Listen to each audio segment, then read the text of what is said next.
یونس Emre سلطنت عثمانیہ کے بانی غازی عثمان کے دور حکومت کے ایک عظیم صوفی اور شاعر تھے۔ ترکی میں ان کی شاعری کا وہی مقام اور مرتبہ ہے جو بر صغیر میں شاعر مشرق ڈاکٹر علامہ اقبال کو حاصل ہے۔ ان دونوں شاعروں کے کلام میں اتنی مناسبت ہے کہ اگر یونس ایمرے کے کلام کا اردو میں ترجمہ کیا جائے تو علامہ اقبال اور یونس ایمرے کے کلام میں فرق کرنا مشکل ہو جائے گا۔ اس بنا پر اگر ہم یوں کہیں کہ ترکی میں ایک دوسرا علامہ اقبال اور پاکستان میں ایک دوسرا یونس ایمرے آرام فرما ہے تو غلط نہ ہوگا۔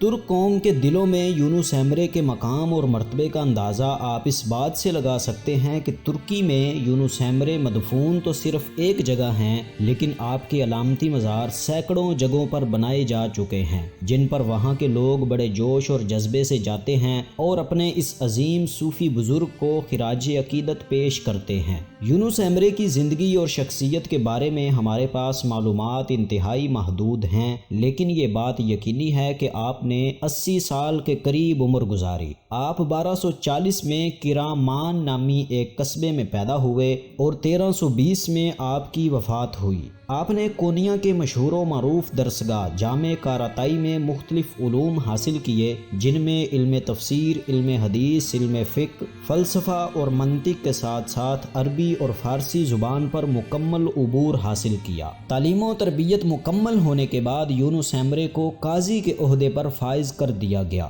آپ کچھ عرصہ نالیہان کے ایک قصبے میں قضاء کے فرائض سر انجام دیتے رہے اور آپ کی ملاقات وہاں کے ایک صوفی بزرگ شیخ طبطق ایمرے سے ہوئی جو دوستی میں تبدیل ہو گئی، لیکن قاضی یونس تصوف کی راہوں سے ابھی ناواقف تھے، جس کی وجہ سے آپ کی شیخ طبطق ایمرے کے ساتھ مختلف امور پر بحث اور شدید اختلاف ہوتا رہا۔ قاضی یونس شیخ طبطق ایمرے کو غلط ثابت کرنے کی بھرپور کوشش کرتے، لیکن ہر بار ناکام رہتے کیونکہ قدرت کو کچھ اور ہی منظور تھا۔ پھر ایک وقت آیا کہ کتابی علم وہبی علم سے ہار گیا اور قاضی یونس نے شیخ طبطق ایمرے کے ہاتھ پر بیعت کر لی اور ان کے مرید بن گئے۔ آپ نے مرید بنتے ہی قاضی کے عہدے کو چھوڑ دیا اور طبطق ایمرے کی خانقاہ میں مقیم ہو گئے اور شیخ نے قاضی یونس کو درگاہ کی صفائی پر مامور کر دیا۔ آپ روزانہ درگاہ کی صفائی کرتے، وہاں موجود جانوروں کا بھی خیال رکھتے،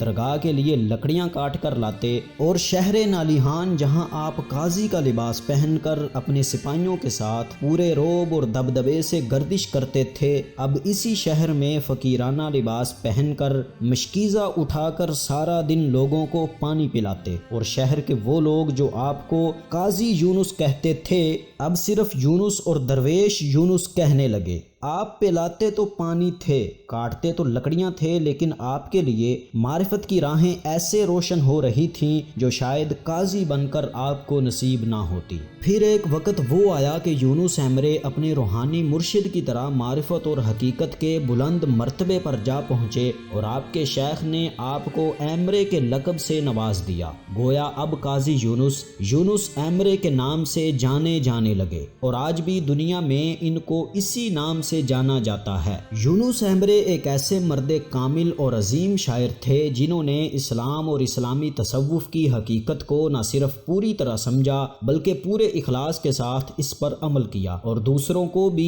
اس کی تلقین کی۔ اس لحاظ سے آپ کا پیغام قومی ہونے کے ساتھ ساتھ آفاقی بھی ہے۔ وہ سینکڑوں سالوں سے ترک قوم کے جذبات پر حاوی ہیں اور ان کے دلوں کی ترجمانی کر رہے ہیں۔ وہ نہ صرف اپنے دور کے آدمی ہیں بلکہ ایک ایسی شخصیت ہیں جن کا دور جدید میں بھی انتظار کیا جاتا ہے۔ ان کے اشعار کل کی طرح آج بھی صرف ترکوں پر نہیں بلکہ سارے انسانوں پر جادو کا اثر رکھتے ہیں۔ یہی وجہ ہے کہ دنیا میں جیسے جیسے لوگ ان سے واقف ہو رہے ہیں ویسے ویسے ان کے چاہنے والوں میں اضافہ ہو رہا ہے۔ یونس ایمرے نے عوام میں تصوف کی اشاعت یعنی مغرب ترک معاشرے کی نس نس میں اسلامی تعلیمات داخل کرنے میں وہ فریضہ سر انجام دیا ہے جو آپ کے اسلاف میں سے احمد یسوی نے مشرقی ترکوں کے درمیان سر انجام دیا تھا۔ سلجوقی سلطنت کے خاتمے کے بعد اناطولیہ کے ترکوں کو ایک بار پھر اکٹھا کیا اور راہ خدا یعنی جہاد میں متحد ہونے کی دعوت دی۔ انہوں نے درد بھرے دلوں کو جیتنے کی کوشش کی اور محتاجوں اور لاچاروں کی بھرپور مدد کی۔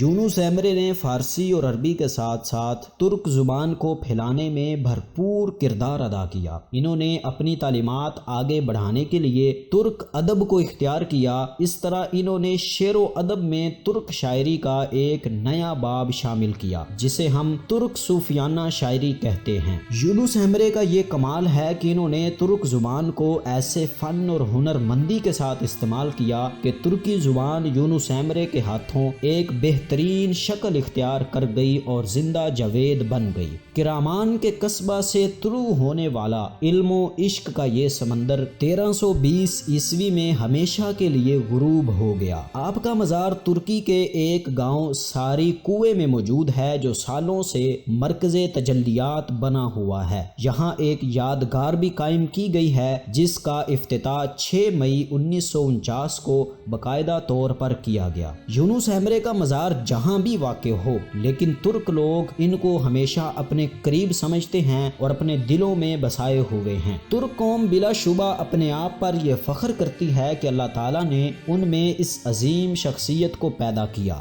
ترکی میں یونس ایمرے کی مقبولیت کا اندازہ آپ اس بات سے لگا سکتے ہیں کہ ان لوگوں نے مختلف شہروں میں آپ کے علامتی مزار بنا رکھے ہیں جن کو مقامات کہا جاتا ہے۔ اس کے ساتھ ترکی کے بہت سارے گاؤں اور قصبے بھی ایسے ہیں جن کا نام ایمرے رکھا گیا ہے۔ ناظرین، یہ تھے یونس ایمرے اور ان کی زندگی کے مختصر حالات و واقعات جو اس ویڈیو کی صورت میں ہم نے آپ کے سامنے رکھنے کی بھرپور کوشش کی۔ اسی زمانہ کے ایک اور عظیم صوفی شیخ اکبر محی الدین ابن العربی کے زندگی کے حالات و واقعات جاننے کے لیے یہاں دائیں طرف کلک کریں اور ہمارے چینل کو سبسکرائب کریں۔